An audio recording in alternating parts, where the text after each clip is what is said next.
Hi, I'm Mark Brace, Head of Analysis at Osprey Flight Solutions with this week's update.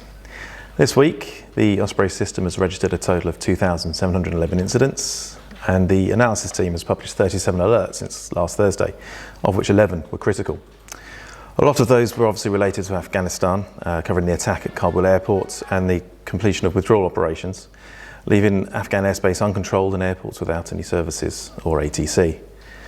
Now we wait to see what the new Taliban era will mean for the aviation operating environment. Right now there's a slew of NOTAMs in place prohibiting operators from using Afghan airspace, and it appears Qatar and Turkey may play a role in running Kabul airport.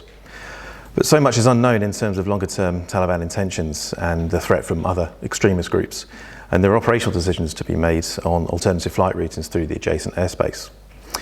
Yesterday we published a longer article covering this in far more detail than I can here, and there's a link in the post above. We've also issued several alerts on Houthi drone and missile attacks into Saudi Arabia. As this Osprey Explore chart shows, after a lull in July following several months of sustained attacks, there have been a couple of spikes, including in the past week. And of particular concern were 2 drone attacks targeting Abha airport in the southwest. Despite being intercepted, debris from the second one on the 31st of August injured 8 people and damaged a parked aircraft. Away from conflict zones, we've got an alert come in on an apparent breach of airline customer data after Bangkok Airways was struck by a ransomware attack. The perpetrators, Lockbit, have already released the data online this week, also claiming to have attacked Ethiopian Airlines and an unnamed airport.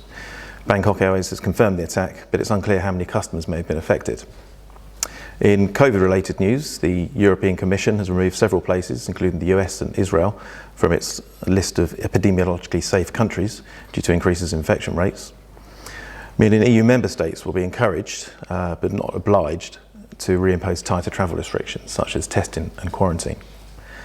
And in Hong Kong, Turkish Airlines and Philippine Airlines have been temporarily suspended from operating flights from Istanbul and Manila, respectively, due to both being found to have recently transported COVID-19 positive passengers. And finally, we've covered issues relating to fake COVID-19 documentation used by air passengers extensively, but we picked up on a particularly clumsy attempt this week in the US when a 24-year-old Illinois resident was arrested for using a fake vaccination card to get around Hawaii's quarantine rules. She managed to misspell Moderna as Maderna on the sparsely completed card.